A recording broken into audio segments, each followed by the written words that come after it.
Welcome to the Coach He is Trash podcast with your host Adrian, aka It's Only 1 a.m., aka One Day 8, aka the Heartbreak Kid. I'm here with my co-host now, Style, aka the Mo, aka Friend Zone Breaker. And this is the sports part of the podcast. Now we're gonna sit here and talk about, sports in general.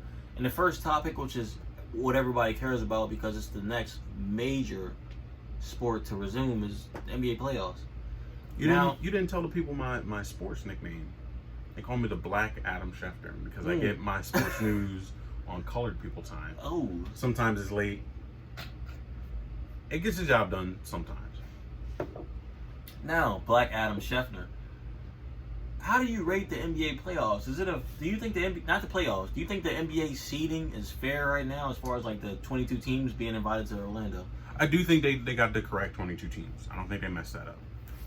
The rules itself and the way that it's supposed to work out, I feel like maybe I'm just dumb. I feel like it's a little confusing. So you let every team play 8 games. Is it every team or is it just those teams that are fighting? Every team plays the last 8 games of the season. So every team plays 8 games to end the season. And if you're within 4 games of the 8th seed, you then enter like a tournament style to play for the 8th seed. That doesn't make any sense to me. They set up 2 tournaments. Why not just do 1? My thing is 8 games, even amount of games. We have 3 teams that are 3.5 games behind. What happened if those 3 teams in the Memphis Grizzlies split? If every team goes 4-4, what the fuck are we doing now? There's another tournament. That's what Between the rule who? is. Between all those teams. That's what the rule is. If you finish within 4 games of the 8th seed, you enter into a tournament to play for the 8th seed. But the rule is the 8th seed if the 8th seed wins the first game, they go on. If the Grizzlies win the first game between those teams, they go on. I didn't see that part. So what happens if all those teams finish 4-4? Who do the Grizzlies play? The NBA is anticipating that one team finishes within 4 games. Because they said if the 8th seed is still the 8th seed and it's the 9th seed that finishes within 4 games, they play. If the Grizzlies beat the Trailblazers the first game, it's over. They wouldn't seed it like so. That is literally the rule. The 8th seed only has to win the first game and it's on. It's a best of 3, but if the 8th seed wins the first game, they move on to the playoffs. But this makes no sense. It doesn't make sense. So imagine the Grizzlies finish, imagine they go 3-5, the Blazers go 5-3, they're within 4 games. The Spurs go 5-3, they're within 4 games, and then the Suns go 6-2. All 3 of those teams, so that's 4 teams that are within 4 games of the 8th seed.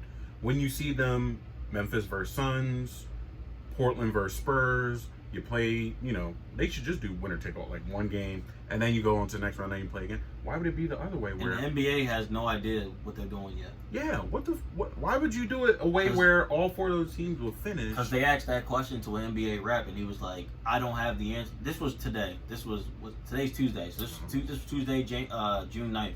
Black Adam Schefter, I didn't get this news today. And the NBA rep was like, "We have not gotten that far yet. We don't know what's going to happen as far as the tiebreaker goes. We just don't know." Now, a lot of questions that people are asking is, how are the Wizards in contention for the 9th seed or for the 8th seed in the East? When you could have just put... They're like 2 games back, aren't they? It's a possibility, but you could put the Warriors in there. No. Steph Curry is back now, and if it's for $1, because reports specifically said that the Pelicans made it because of Zion, because they wanted Zion to at least have a shot to be in the playoffs. Obviously, the entire NBA, this is my problem with it. The entire NBA, regular season that they're setting up right now is for the money. It's for money, right? It's not for the integrity of the game. And I understand it from a business standpoint. Season's already fucked up. Might as well try to recoup a little bit of money and then go on from there. But you could have a perfect playoff system that everybody would enjoy. You get the competitiveness. You still get the same amount of money. You would get all types of ads. People. It will be the only sports on for a couple weeks, like competitive playoff basketball. Why not do it that way? Why just go for the money grab? The 8 regular season games is pointless. Doesn't do anything. You think they should have? Now I think they should have went FIBA style. 22 teams, just see them like that, or maybe March Madness style, but like best of 3 until like the third round. I do think that would have been cool, but you don't want to see LeBron versus the Pelicans and AD pulls a hammy. Next thing you know, LeBron's out the playoff. You can't risk that. If you're the NBA, you cannot risk that. You can't risk LeBron losing to the 22nd seed, at the beginning of the playoffs and getting put out. In a winner take all or best of 3 or something. No, that's a no-go. I think they should have just let the bottom 12 teams play it out. Now, I do think they should have did like an NIT type breakdown for the bottom teams. It's not fair that Atlanta Hawks don't. Yeah, it's not fair. We don't get to see the Atlanta Hawks, the Hornets. First of all, the Atlanta Hawks and the Hornets are some of the most entertaining because they have small backcourts. Every small backcourt is entertaining because they dribble a lot. And they're fast as fuck. And they fast. We got the Atlanta Hawks. We got Trae Young. We got the Hornets. We got Terry Rozier, Devontae Graham, Malik Monk, fresh off of his drug thing. You beat that case. Malik Monk, shout out to you, baby. You were suspended for 2 years. A 6'3" small forward. Suspended for 2 years, and you beat that in like 2 months. So shout out to you. But the next question is, after the playoffs are all done, things like that, who are the biggest threats to LA and the Bucks? Who are the biggest threats to the number 1 seeds in the West and in the East? When we say LA, are we talking about both LAs? Yeah, or specifically Lakers. No, let's break down. I think the Clippers and the Lakers are damn near. What are they? Are they both 1 and 2? No, they 1 and 3. Yeah, because I think Nuggets are 2, but I think Nuggets are only 1 game up on the Clippers or something. But I think and Clippers, they get a game, so the Clippers may be able to scoop in front. So who are the biggest threats to both LA teams in the Bucks, in the East and the West? Who's the biggest threat to the Lakers first? Obviously the Clippers. Okay. But if it's not the Clippers, I would say Dallas. People are sleeping on Dallas because they're young. They might not be ready yet. But I think if the playoffs are shortened a little bit, I don't like Dallas versus LA. Who's the matchups here? Who's the matchups? Maybe not necessarily versus LA, but if it's best of 3 or best of 5, Luka can win you 2 games. Next thing you know, you playing a game 7 basically. You playing a game 5. I don't see how the Dallas, not disrespecting Luka, I don't see how the Mavericks win 2 games versus the Lakers. They already went to overtime this year playing. Who do they have for LeBron? Who sticks LeBron? Timmy? If LeBron don't score 45, him and Luka cancel each other out. Because Luka getting 30, 10, and 10. On Danny Green? Yes, he already has done So it. who's sticking AD? That's a different story. AD has to. So you would be in a position where AD or LeBron, one of them has to go off, not just have their average. They can't just have 28 and 10, 30 and 10. No, one of them has to snap. Because Luka's going to snap every single game. He's going to do his thing. Porzingis might be all right. He might come back. Porzingis is washed. He's a little washed because he's too finesse. Washed. Porzingis is trash. He's too finesse. Him and Luka have not clicked yet. He's too soft. Him and Luka have not clicked. Yeah, they need another season together, I think. But he's too soft. But Porzingis might fuck around in the playoff series, give you 20 points per game. That's all they need from him. 20 points. 18 to 20 points, that's all they need from him. They don't need him to ball out. I think Dallas is the one to sleep on because next year they're going to be real good. Right now, they're already good. Next year, they'll be real good. You think Dallas is the one to sleep on? I'm going to go on the ledge and say Portland is the one. I knew you were going to say because Portland beat the Lakers on Kobe Bryant night. Adrian. What else can we say? Adrian, they beat the Lakers with Kobe Bryant, fresh off recipe Kobe Bryant, but Kobe Bryant had just died and they beat the Lakers. When LeBron had everything to prove. Dame said, I don't give a fuck. I'm here for a dub. But listen, I took the Blazers all the way to the finals last year, didn't I? Or I said they would at least push Golden State to 6 games. And what they do? They were in the lead. They got swept. They were in the lead every game into the fourth. They got swept. Warriors a different beat. Warriors a different breed. I'm not saying the Trailblazers are chokers in the playoffs or they just don't perform or anything. They're not at all.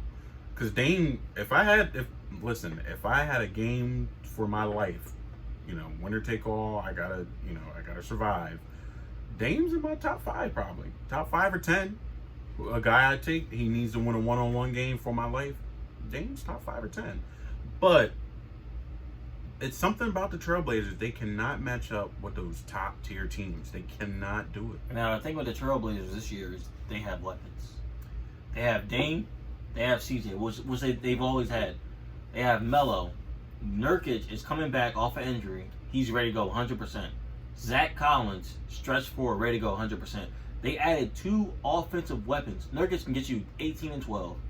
He's not going to start. He's going to be off the bench 20 minutes a game. Whiteside is going to be a monster. And then they got Melo. Listen, the Blazers are like, you remember Steve Nash's Suns and Dirk Nowitzki's Mavericks teams before they won the finals? No. Prior to that. Before that. Okay. Those teams and the Sacramento Kings, even though they got robbed, those teams, they're really good. And they have great players, all-time great leaders. But there's something about them going up against the actual teams, the teams with Hall of Famers, the teams with, great coaching, the teams who are actual championship contenders. They're competitive, but they cannot get it done. I can't trust them anymore. And I'm a fan. I want to see the Blazers do. I can't trust them anymore. I cannot trust the Portland Trail Blazers. I trust the Blazers as now if we're talking game 7, obviously the Lakers are going to win, but as far as their biggest threat, it'd have to be the Blazers. I think they could sneak up. Well, you know what? They would end up seeded versus the Lakers. They'll go 4-2. 4-2. The 6th game be close. They would end up seeded versus the Lakers, so I can't say they would sneak up on someone. If there's a possibility that the Blazers could get a different matchup, anybody but the Lakers, anybody but the Los Angeles teams, they could sneak up on Nuggets, Rockets, Mavs. I'm taking the Trailblazers in 7. I would take them. I love those odds. I would take them. Now, let's switch over to the East. Number 1 seed in the East, which is the Bucks. Nobody should be able to beat the Bucks. Nobody's beat the Bucks. If Brett Brown magically becomes a genius, or not even a genius, if he magically becomes a normal intelligence basketball coach, the Bucks are too good by now. But they are. By now they are. Actually, Elton Brand is Elton Brand the GM for the Sixers? He still is, right? Yeah. He fucked the Sixers. No, their bench is not deep. Their bench is not deep. The bench is But the bench is not deep. He fucked the Sixers. The Bucks have a habit of their role players or their secondary guys not getting the job done. Middleton didn't do much in the playoffs. Remember last year? Middleton? He was an all-star too. They had a Kyle Korver. They had Paul Gasol. Dante DiVincenzo stepping into his own. Mm-hmm. He's actually starting now. Mm-hmm. They've added, I feel like they added one of the Morris brothers, but they didn't. So just between Paul Gasol, Kyle Korver, Dante DiVincenzo, nobody's beating them in the East. Because nobody's deep enough. That's true. The Celtics are deep, but... Now, if I had to pick a dark horse, I'm picking the Celtics. I picked them in the preseason to be very good, and people were like, they didn't look that good. Did you see the NBA summer team, the world team? That was basically a Celtics roster. And they weren't good. Nah, I still pick the Celtics. I know Brad. I know their lineup, their rotation is very good, very smart, high IQ. I still like the Celtics to make a run, but the Bucks, nobody should beat them. Giannis needs help. Somebody has to step up and consistently, not just one game here and there. It's kind of like that DeMar DeRozan, Kyle Lowry team that kept fucking running it. Now the thing with the Sixers is they're going to be fresh because Ben Simmons didn't play the last 3 weeks of the. He's back. Ben Simmons is back. Joel B is back. Now the Sixers actually were one of the teams that caught a break by the coronavirus because they were beat up. Ben Simmons was hurt. Joel Embiid was hurt. After those 8 games, they may be a top 3 seed after the 8 games. Everybody thinks the Sixers' problem is injuries, lack of effort, things like that. Right. They don't take the game serious because Ben and Embiid are just too good and they don't have to try hard. Or, they're always banged up and they can never get on the same page because they don't play enough games together. Sixers' problem is very simple. It's Brett Brown. There should be no way in hell that you run an offense where Joel Embiid is floating on the perimeter. Yes, he can shoot a little bit. It's because Joel Embiid is down. I know what you're going to say. It's because Ben can't shoot, so he has to be down low. Yeah. Ben is totally fine running point guard. He does it. He can even go down low throughout the possession. But Embiid should always be down low. Only reason he should be at the top of the key is on a pick and pop. Pick and roll, and he fades out. That's it. Anything else, he should be down low. Because Embiid's a dominant post player. He is. He's one of the biggest players in the league now. Yeah, and who can guard him on the post? He has moves. He's not just big. He's skilled. Anybody. In the East, we got Vucevic. No, he can't guard him. He doesn't even play defense. No. Got DeAndre Jordan. Brooklyn Nets. Oh, you know what? You know what's sad, but we knew what was happening? We knew Kyrie and KD wasn't going to play.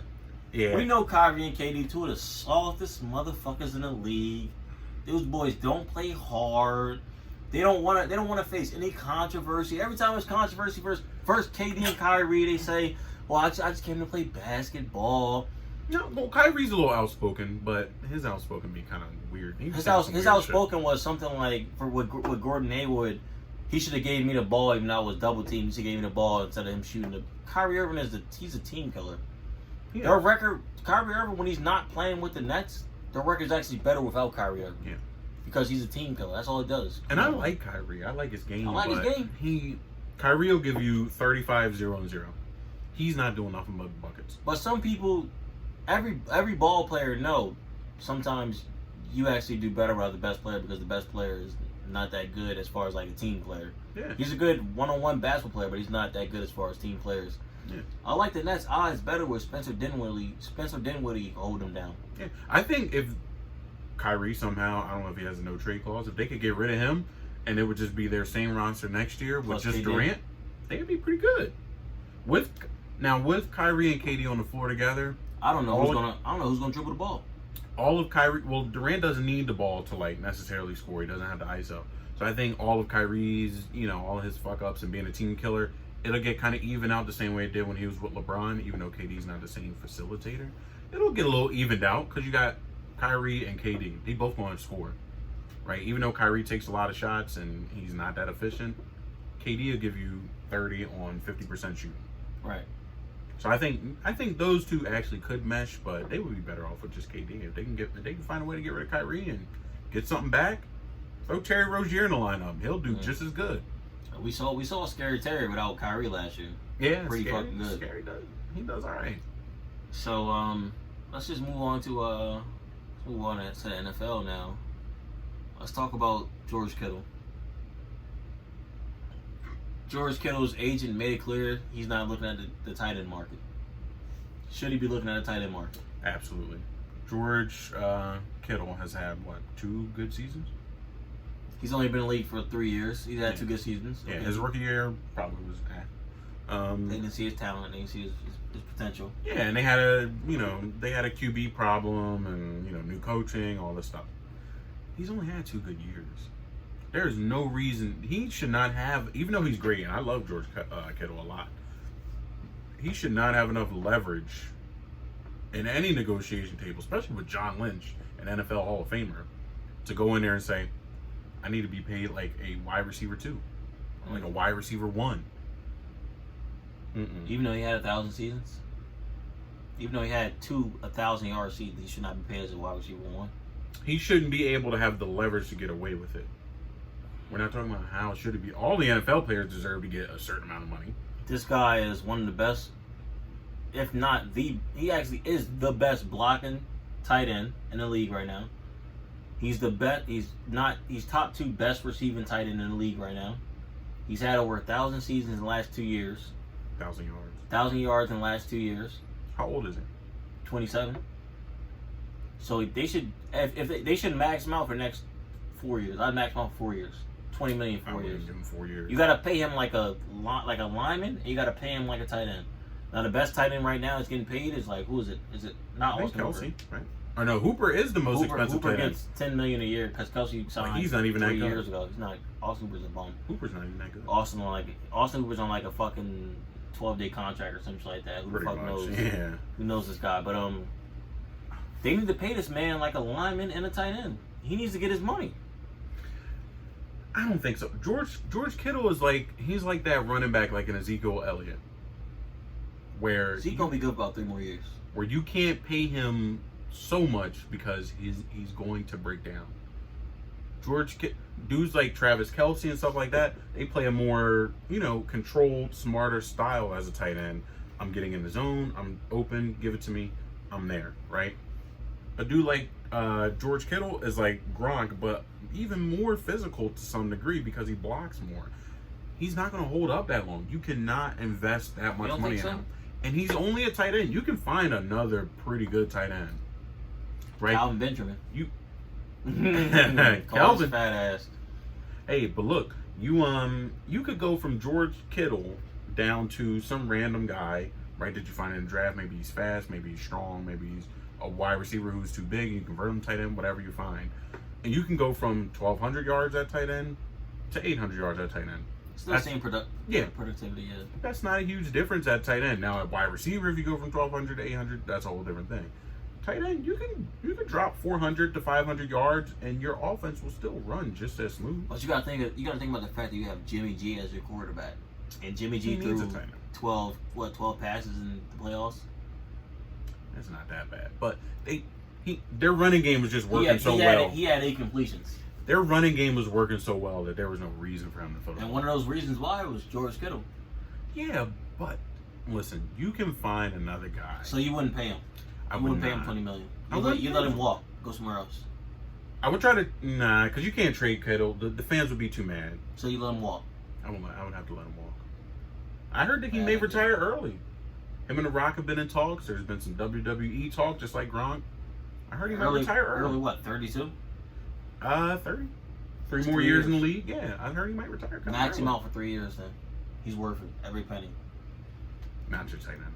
Now, do you think Dalvin Cook should be getting the same amount? Because Dalvin Cook has recently came out and said he should be getting the same amount as Christian McCaffrey. What do you think? I think Christian McCaffrey is a product of a good scheme for him. Because I feel like if you put any running back, Ezekiel Elliott, if Ezekiel Elliott touched the ball 40 times a game, yeah, he'd have 2,000 yards, 2,000 receiving and rushing in 2 years. It's the fact that the Panthers have nobody else. They have no wide receivers.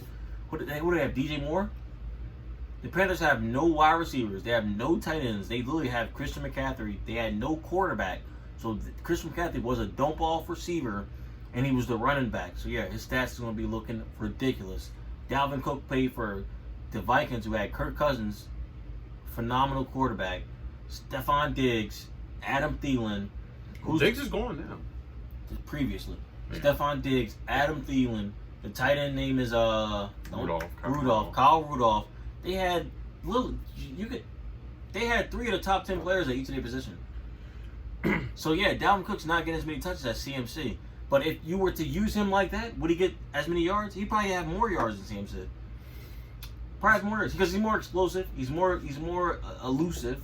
He's not as good in the receiving game. Who knows? They don't use him like that because they don't need to use him. He's not as polished. Listen, I'll give you some names: Christian McCaffrey, Todd Gurley, Le'Veon Bell, Saquon Barkley. These are running backs who are used as wide receivers because they are skilled like a wide receiver. You can still use a guy like Dalvin Cook as a receiver just because he's able to catch the ball and he's fast. You want to get him in space. But there are other running backs who are actually skilled like a... Le'Veon Bell was skilled like a wide receiver. That's why he got so much goddamn money. Saquon Barkley is skilled like a wide receiver. That's why he'll get a lot of money. Todd Gurley at one point was skilled like a wide receiver. He was putting up 800 receiving yards, 1,100 rushing yards. CMC's the same thing. So it might be the scheme, but your scheme has to go that way because your running back is skilled like a wide receiver. You have to use him like that. Otherwise, you're wasting. You're a bad coach. So yeah, sure, maybe the scheme works for Christian McCaffrey a little bit. The Great White Hope, isn't that what they call him? A little bit, but he's so damn good. You have to use him like that. Christian McCaffrey is so damn good. You have to use him like that. And I won't say he's the best running back in the league. Who's the best running back in the league? I'd have to say Saquon Barkley, honestly. I think it's just too much talent there. And he's on a shitty team and still looks pretty damn good. No offensive line.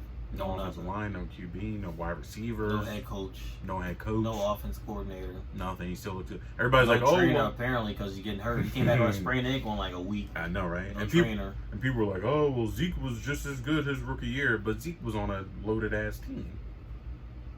I like Saquon. I think he might be the best running back in the league. And it's not just because he's on my Madden franchise team. It's because Saquon is that good. Yeah, he's doing his thing, too. But so what do you think about...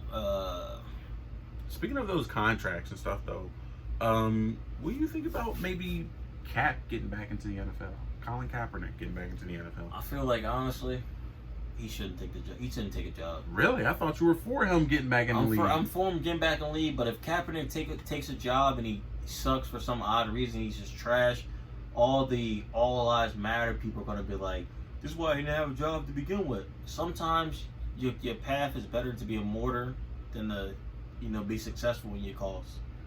That's all I'm saying. Same. I actually feel the same. People forget the NFL is probably, the biggest business in America, or one of the biggest businesses in America. And they have a huge PR team, a bunch of lawyers. They have all these people working for them to make them look good all the time, to make them, the most lucrative business around. Do you think for 1 second the NFL didn't have the foresight to say, we'll blackball Kaepernick for now, and then 4, 5, 6, 7 years from now, we'll let him back in. He's And washed. when he's not good anymore, we'll say, "Told you so." That's what I don't want to see. I don't want to see a setup by the NFL. I love Cap, and I some people are saying his message is better as a martyr, which is kind of true. But also, I don't want to see him get in there like you said, and maybe he's still good, but if he gets out there and you hate to see people go out as a shell themselves. You Yeah. hate to see it. Mm-hmm. Because it would line up somehow. It would line up that he gets an opportunity to play, and if he went out there and he couldn't get the job done, they would all be saying, "See, this is why he wasn't in the league in the first place," knowing damn well it wasn't true. It would just justify everything. What about Dabo Swinney? Dabo's making a mistake, and I like Dabo a lot. I don't. Now, sometimes these allegations may not necessarily be true. He definitely wore a shirt that said all football. He said football matters. That was his Wait, shirt. who said that? Oh, Dabo said Dabo that? had a shirt. Oh, I thought you were talking about Dabo defending the assistant coach. What did his assistant coach say? Some players had said that the assistant coach used a racial slur towards them, like in the locker room or something like that. Yeah. So the assistant coach using a racial slur and him wearing a shirt that says football matters. What does that mean to you? When did Dabo wear the shirt? Like a day ago. It was literally on ESPN all day long. Jesus. Football matters. Dabo is making a huge mistake. He may not have a job soon. You think they fired Dabo? He would be forced to resign or something like that. He needs to issue a huge apology, because you can't wear football matters, right? That's negating everything. That's even worse than all lives matter. Like, why do you think that you could wear that? What was the purpose? Why does football matter more than the movement? But all your starters are black. 80% of them, 90% of them. You why? saying you don't support your black starters? Not even saying you don't support them, but you're like, focus on football. Yeah. Come on, man. Don't focus on what happens when you leave the field, when you go home, and what your parents go through. Focus on football. Come on, man. You're better than that. But that coupled with the assistant coach allegations of him saying racial slurs, and Dabo saying, I was there, or I support this guy, and I don't think he would say something like that. I think the players are, not making it up, but I just don't think this guy has that in his heart, blah, blah, blah, blah, blah. You can't do those two things in 1 week and it just blow over by the time season starts. Right. Players might end up boycotting. You might have parents calling the school saying, I'm pulling my son out of the football team and, we'll transfer somewhere else, whatever, blah, blah, blah, blah, blah.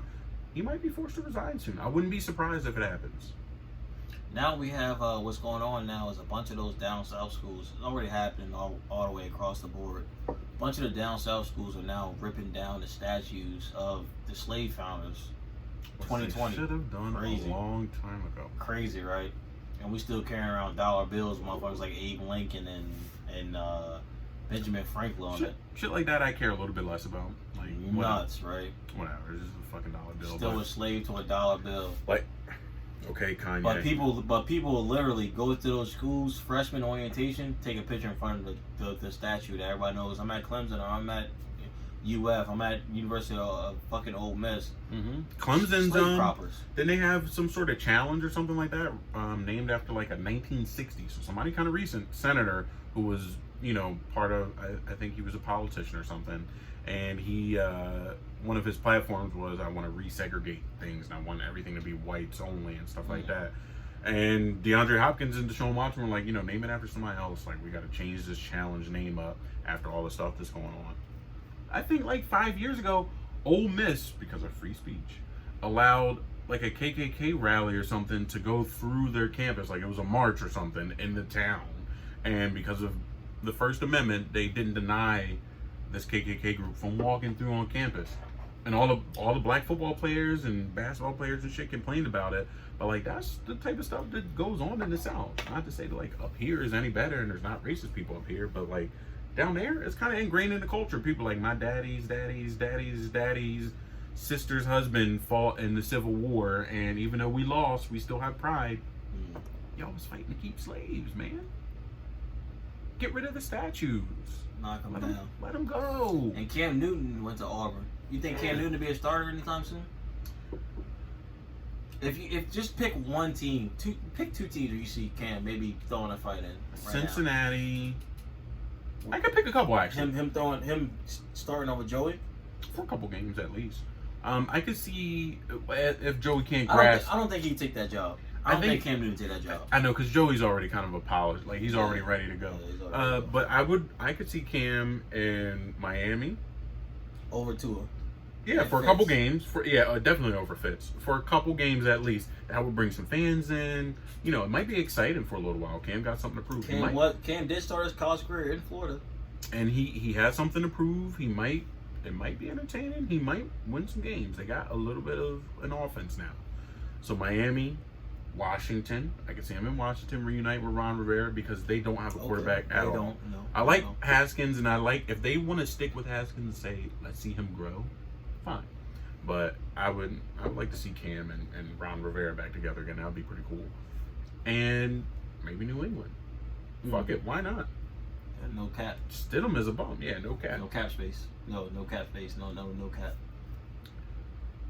I can't believe you just said that. First of all, if I had to see Cam, no cap space. Yeah, no cap space. Is that a hashtag? If I had to see Cam in a system, I'd definitely see Cam out in Los Angeles for the Chargers. He'd beat out Tyrod Taylor just based off name. You know, Tyrod probably has a better arm, what do you better think about agility. What's so stupid? Why do you think that's stupid that they just stick with Tyrod? No, I think Tyrod Taylor's a winner. He won in Buffalo. He would have won in Cleveland, but they had Baker Mayfield behind him. But San Diego, I'm going to keep calling them that. San Diego was like 6-10. They're not a winning team. They'll win with Tyrod. Tyrod does not turn the ball over. Tyrod has never been a turnover machine ever in his career. He took the Buffalo Bills, but they literally just had him and Shady McCoy. Took him to the playoffs. A solid team. The defense was really good. So I think Cam Newton would be good out in Los Angeles. I think if maybe you put him on, I'll take him on the Redskins, obviously. I'd take him on the Jacksonville Jaguars. Would you take him back in Carolina over Teddy? It depends. Teddy's the check down king. Not a lot of guys. I've seen Teddy win games before he was hurt in Minnesota. He was like 10 of 17, 130 yards. We saw Teddy win games last year in New Orleans. He ain't bad. Teddy's not bad. Check down king. I don't like the double glove thing, but Teddy's not bad. So Cam Newton wants to start and RG3 wants to start somewhere.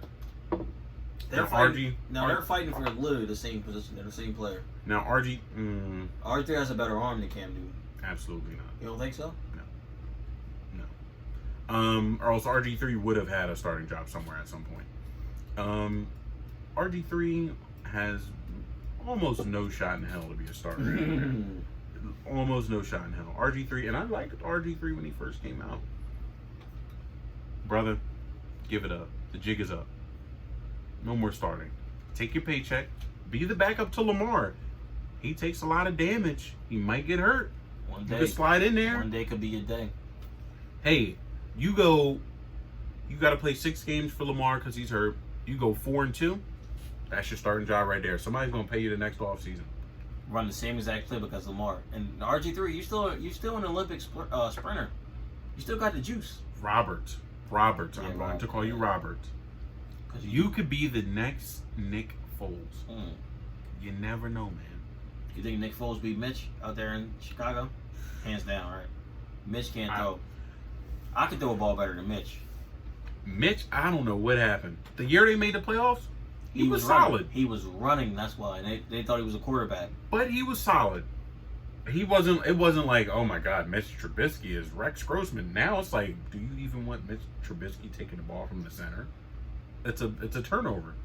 Or an incomplete pass. Mitch is a bum. Garbage. Garbage. Coach. think he is trash. Coachy is trash. And to think they had the opportunity to get Deshaun Watson or Patrick Mahomes. Disgusting. But to be Chicago fans gotta be sick. To be fair, Mitch only played 12 games in his total college career. I don't know why I thought they found something special, but hey, it is what it is, man. Sounds about white. I mean, same thing has happened before. You had dudes like Blaine Gabbert getting drafted early in the draft, and he never did anything. Blaine Gabbert was like 28 when he came out, too. He's old as fuck. You got Daniel Jones being drafted early, and what the fuck did he ever do? He's a statue. He had like a 53% completion rate in college. We should have drafted Ed Oliver, but we could have drafted anyone. Giant. How you feel about the Giants screwing up 2 drafts in a row? It is what it is. I'm used to it now. Gettleman is not. He's not good, man. He's not a good GM. You gonna write an angry email to him, an angry Adrian email? This is enough for me to tell you. Look, Giants should not have taken a left tackle who was the 3rd ranked prospect. I don't know if the guy maybe had a good personality. Number 2 overall? Yeah. I don't know if the guy had a good personality. No, number 3. Maybe he had a good personality. You know, good locker room guy. Fit the Giants scheme. Bro, when they took him, even if the commentators are surprised, they're saying, whoa, what is it? This is a reach. They said it about Daniel Jones. Said it about Eric Flowers. They said it about this guy. They've not been wrong yet. Daniel Jones is a statue in the pocket. Daniel Jones. They've been right on the money, huh? Daniel Jones might as well go to Starlets in New York or go to Hacks in Delaware. Because all he do is get stripped. That's all he do. That's his go-to. He stand in the pocket like a statue. He has no awareness. I would rather let Eli play these last 2 years out. We could have had Justin Fields next year. They could have just let Eli get out there and suck. Eli wouldn't quit on the team. He would still show up and play even if he was shit in the bed. Every day. That's just what Mannings do. Yeah. He only quit now because they gave his job away. That's all it is, man. But as far as sports go, we got anything else? That's pretty much it. Do you think the NFL might, have a coronavirus delay as well, or no?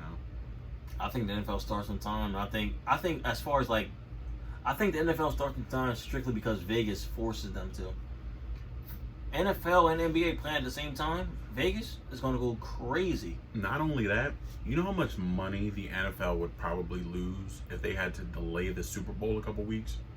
What type of parlay are you putting in with Ravens playing the Giants, fellas? Lakers playing the Suns? Fellas, if you are not already a degenerate gambler, boy, do I have news for you. $1,000 a ticket. It's easy money. Wait until September. You gonna be on this shit. It's gonna be too fun not to, or it's gonna be too much fun. Yeah, it'll be too much fun not to do it. Easy money. I'm putting in fucking 8 sport parlay. When sports comes back, I'm putting in 8 different sport parlay. I might be betting on cricket. I might be betting on women's volleyball, fucking the more Korean baseball league, whatever, the 2K fucking leagues or something. Yeah, who gives a fuck? I'm betting on everything, man. That's what it is. But other than that, hasta la vista. See y'all boys next week.